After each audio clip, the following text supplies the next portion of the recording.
Gracias a Voces y Caminos por los Derechos de la Madre Tierra Naturaleza. Gracias por la invitación. Y el día de hoy quiero contarles un poquito más sobre nuestros avances en México respecto a los derechos de la naturaleza y los derechos de los ríos y otras fuentes hídricas. Mi nombre es Claudia Brindis, soy experta y facilitadora a nivel continental del programa Armonía con la Naturaleza de la ONU y socia estratégica para México de la organización internacional Earth Law Center, abogados que trabajan por los derechos de la naturaleza a nivel mundial. Junto con otros colegas especialistas hemos trabajado en varias propuestas para incluir los derechos de los ríos y otras fuentes hídricas, por ejemplo en la nueva Ley General de Aguas, en la nueva Ley en materia de aguas de la Ciudad de México y en la propuesta de ley para la defensa y reconocimiento de los derechos de los ríos y otras fuentes hídricas del estado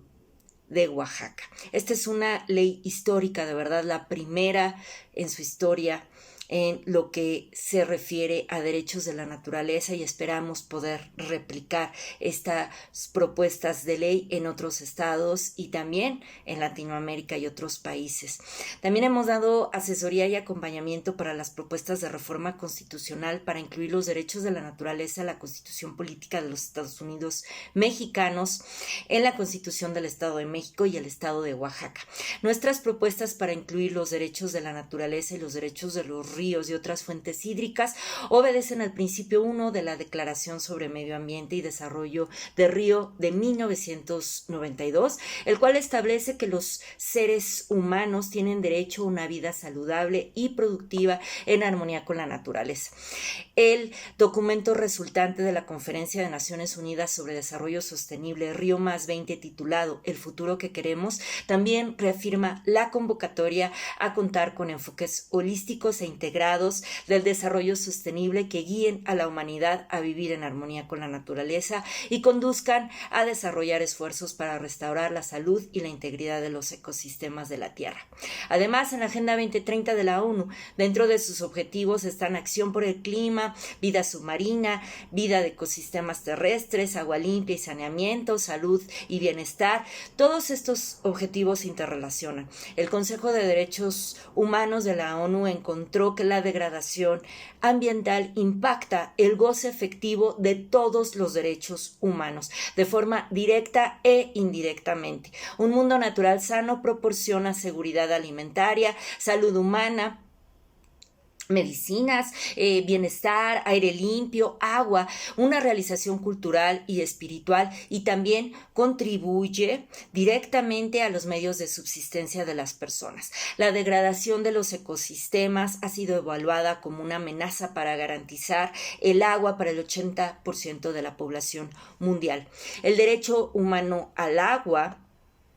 es indispensable para llevar una vida sana con dignidad humana. Es un prerequisito para la realización de todos los demás derechos humanos. Sin un futuro hídrico seguro, la humanidad está en grave peligro y sin derechos de la naturaleza no se podrán garantizar los derechos humanos, como al agua y a un medio ambiente sano.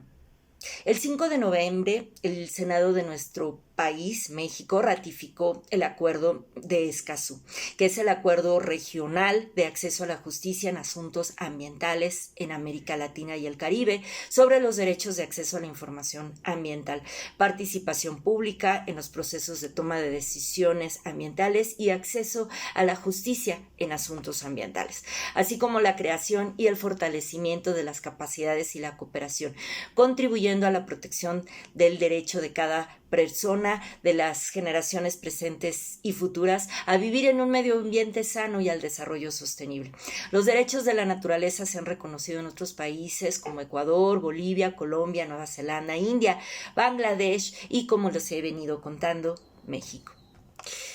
Los habitantes del territorio nacional, del territorio de México, tienen el derecho de hacer uso de la naturaleza para su bienestar dentro de los límites ecológicos sin contaminarla o explotarla, y reconocen que los seres humanos son parte de la naturaleza, no están separados de ella y deben esforzarse por vivir en armonía con los ríos, las fuentes de agua y toda la naturaleza en general. Esto es algo que planteamos en las leyes, en las propuestas de ley, en las reformas que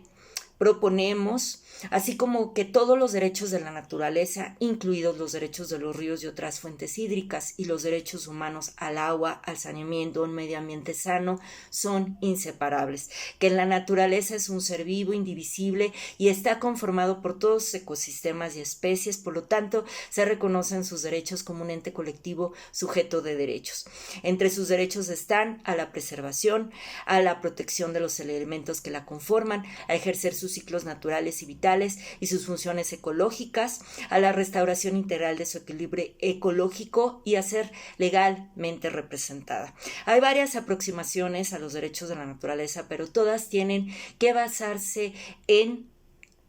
bases jurídicas viables de cada país. Además, el movimiento está evolucionando continuamente y cada vez estamos mejorando los conceptos que se incluyen en las leyes.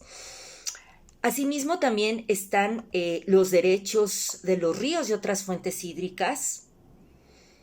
reconocidos como entes vivientes que poseen los derechos inalienables que surgen de su propia existencia. Estos derechos son el derecho al flujo, el derecho a ejercer sus funciones esenciales con los ecosistemas, el derecho a estar libres de toda contaminación, el derecho a alimentar y ser alimentados por sus afluentes, el derecho a la biodiversidad nativa, el derecho a la regeneración y restauración y el derecho a ser representados ante la ley en los tribunales.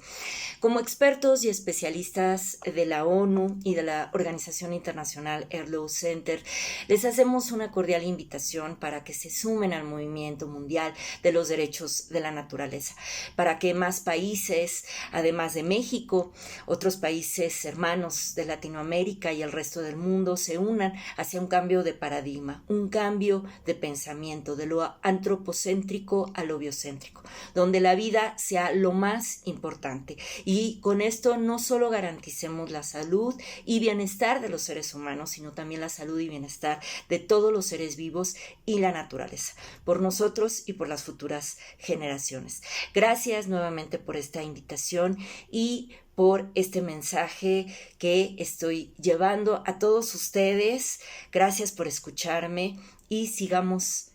trabajando por la vida, por ríos vivos y por todos nosotros. Muchas gracias.